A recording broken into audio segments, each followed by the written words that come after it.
थोड़ा चश्मा लगाइएगा। चश्मा व्हाइट चश्मा मुझे पसंद नहीं है, इसलिए नहीं लगा रही, बकवास लगेगा मेरे फेस पे। बकवास लगेगा। हाँ।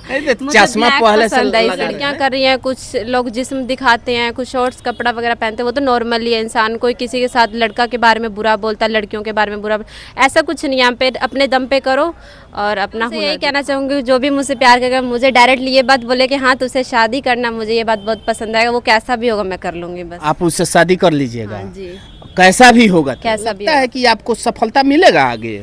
अभी फिलहाल तो नहीं कह सकते, बस मेहनत जारी है मेरा। मेहनत जारी है जी, क्योंकि बहुत इसमें ना झेलना बहुत पड़ता है। 2 साल में बहुत कुछ झेल चुकी हूँ। अब देखिए आगे क्या होता है, आगे का मैं कुछ नहीं कह सकती। थोड़ा चश्मा लगाइएगा। चश्मा व्हाइट चश्मा मुझे पसंद नहीं है, इसलिए नहीं लगा रही, बकवास लगेगा मेरे फेस पे। बकवास लगेगा। हाँ। चश्मा पहले से लगा रहे हैं। मुझे ब्लैक कलर पसंद है, ऐसे लगा लिया। रील बना रही थी मैं। रील बना रही थी इसलिए जी, लगा अभी रील बना रही थी तैयार होके, फिर आप लोग आ गए हैं। स्वागत आप लोग का। चलिए, स्वागत तो आप कर रही हैं, ठीक बात है, लेकिन क्या कुछ कहिएगा अन्य लड़कियों के लिए जो आप कर रही हैं? ये तो कहीं ना कहीं देखा जाए तो किसी के साथ कॉम्प्रोमाइज नहीं करना है। जो लड़कियां कर रही हैं, कुछ लोग जिस्म दिखाते हैं, कुछ शॉर्ट्स कपड़ा वगैरह पहनते हैं, वो तो नॉर्मली है। इंसान कोई किसी के साथ लड़का के बारे में बुरा बोलता है, लड़कियों के बारे में बुरा, ऐसा कुछ नहीं। यहाँ पे अपने दम पे करो और अपना हुनर दिखाओ।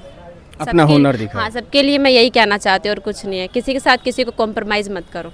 और अगर कोई इस बीच में लड़का अगर मिलता है, अगर आपसे मोहब्बत करता है, तो मैं उनसे यही कहना चाहूँगी, जो भी मुझसे प्यार करेगा, मुझे डायरेक्टली ये बात बोले कि हाँ तुझसे शादी करना, मुझे ये बात बहुत पसंद आएगा, वो कैसा भी होगा मैं कर लूँगी बस। आप उससे शादी कर लीजिएगा। हाँ जी, कैसा भी होगा तो। कैसा भी होगा तो कर लूँगी। और इस पे आपके माता पिता का? नहीं, मम्मी पापा वो मुझे छूट दे चुके हैं इस बात के लिए कि जो पसंद आएगा मुझे एक बार बता दीजिएगा, मैं आराम से खुशी से कर दूँगी। चलिए, ये सरपंच साहब की बेटी है, जो कहने में भी हमें बड़ा संकोच हो रहा है। क्या कुछ इनके मन में आया जो घर परिवार छोड़ करके आज रील की ज़िंदगी में, रील की दुनिया में कदम रख ली है। हालांकि अच्छा खासा पढ़ाई भी इनका चल रहा था। कितना तक पढ़ी हुई है? मैंने इंटर फाइनल करके एग्ज़ाम वगैरह दे के उसमें फर्स्ट डिवीज़न भी आया मेरा, और फिर पार्ट 1 में मैंने एडमिशन भी करवाया है।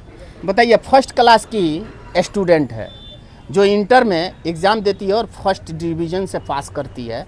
इनके पिताजी फैमिली ग्राउंड भी अगर देखा जाए तो बेहतर है, मगर आज ये दरभंगा छोड़ करके, अपना शहर छोड़ करके, समाज छोड़ करके इस गोपालगंज में केवल और केवल रील की ज़िंदगी में, रील की दुनिया में पहुंच चुकी है।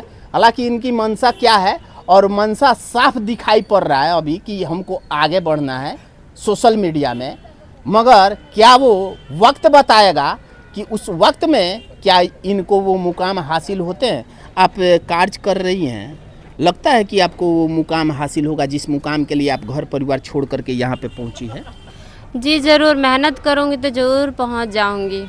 ज़रूर पहुँच जाऊँगी। चलिए, जिस तरह से अभी इन्होंने कहा कि मेहनत करूँगी तो ज़रूर पहुँच जाऊँगी, वक्त के फासले हैं और वक्त के दरमियान यकीनन कहीं ना कहीं फैसला बेहतर ही होता है। तो एक वक्त आएगा जिसमें इनको मुकाम वो हासिल होगा जिस मुकाम के लिए घर परिवार समाज छोड़ करके आज ये गोपालगंज में रह रही है और रील की ज़िंदगी में, रील की दुनिया में कदम रख ली है। तो बेहतर मुकाम ज़रूर से ज़रूर मिलेगा। मिलते हैं नेक्स्ट वीडियो में। फिलहाल इस रिपोर्ट में इतना ही। तमाम खबरों के साथ आप हमारे साथ बने रहें। मैं दिलीप कुमार, जय हिंद, जय भारत।